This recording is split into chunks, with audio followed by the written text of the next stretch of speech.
Okay, so this is a really hot debate, I think, between some families. So if you got pregnant, would you expect your parents to help care for your baby?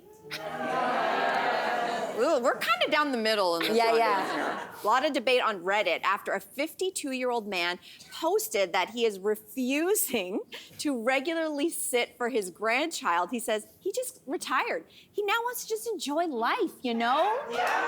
So I guess, ladies, is he wrong? Is he right? I'm Team Grandpa here. He is 52 years old and retired. First of all, bravo on you. That's incredible. Yeah. But also, what the kids are asking, they didn't even consult with him first. They're just assuming, so you'll provide childcare while we're at work.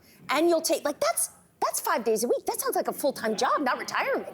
Like, that is something else. I get an overnight here and there, you know, so they can go do something, emergencies and stuff like that. That's the best part of being an aunt. You know, it's like you spend a little bit of time and then it's a arrivederci. Like, get out. Auntie's tired. Yeah, I think age matters a lot. I totally agree with Team Grandpa, even though I rely on my in-laws and my parents a lot. But age matters. My parents are a decade older than my in-laws. And even though they never pressured me and Ryan to have a child, I'm going to show you the video of the day that we actually told them we were pregnant. Oh my and gosh. You'll see that it's very, it's just B-roll. We gave them a cake that said, congratulations, avó and Lola, which is grandfather in Portuguese and grandmother in Tagalog or Filipino.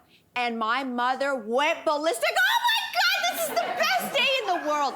Because she was already in her 70s. Mortality is a real thing once you hit a certain age. And all she wanted, I learned, was a grandchild. And all she wants to do is care for her. Are you able to feel out how much is too much if you rely on them too much and then you pull back? Like, Absolutely. Are you able to read that room? I mean, listen, I think anybody who's wise is going to feel it, ask. And to this day, I still ask, hey, if it's my in-laws or my parents, are you free? Are you interested? Do you have the energy? Marquesa is a machine.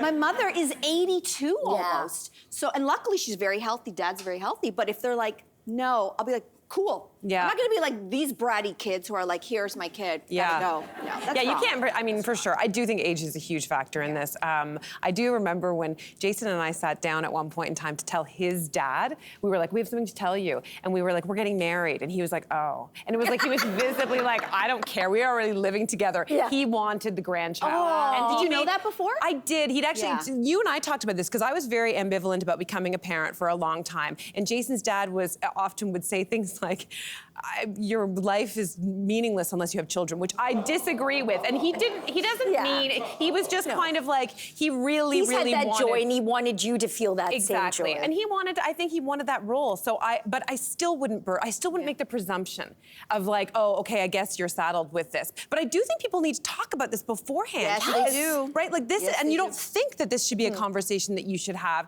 whether it's also being a grandparent for a pet. Because before Jaya, it was Sally Hot Dog. And we would be like, we're going on vacation, Chin.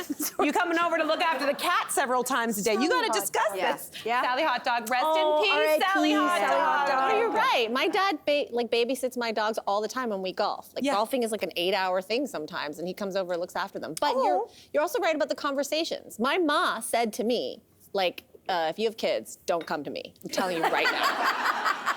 Wow. She made it clear. She made it really clear. She was like, I already have health concerns. Don't you come. Like, no. Yeah. Wow. How did that make you feel? Fine. I mean, all right. But I also think that that is the expectation you set up, right? These people have terrible communication. These kids, and maybe even the father. Yeah, maybe part. But no, can we blame him at all? I don't think so. I don't think so, actually. Yeah. Well, Kathleen takes us all to town with this comment. Yes, grandparents should take care of their babies. They're the ones always crying for a grandchild. Well, you bring up a good point. So this does, you know, there are those parents out there who are are like, where are my grandbabies? When are they coming? Where are they? And so I do think that does shift, or does it? Do you think it shifts the onus like a little bit if you're begging for? No, they're like, no.